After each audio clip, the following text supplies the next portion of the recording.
हम आरती मिश्रा समस्त मिथिलावासी के प्रणाम करै छी। आइ हम अपने सबके समक्ष मैथिली गीत माला के मंच सँ माता सरस्वती के एकटा वंदना लऽ कऽ एलहुँ हैं, स्त्रोत लऽ कऽ एलहुँ हैं। अपने सबके खूब खूब नीक लागत। या कुन्देन्दु तुषार हार धवला,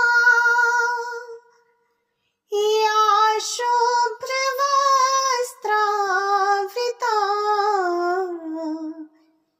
या वीणा वरदण्ड मण्डितकरा, या श्वेत पद्मासना, या ब्रह्माच्युत शङ्कर प्रभृतिभिः देवैः सदा वन्दिता, सा मां पातु सरस्वती भगवती निःशेषजाड्यापहा। शुक्लां ब्रह्मविचारसार परमां, आद्यां जगद्वापिनीं,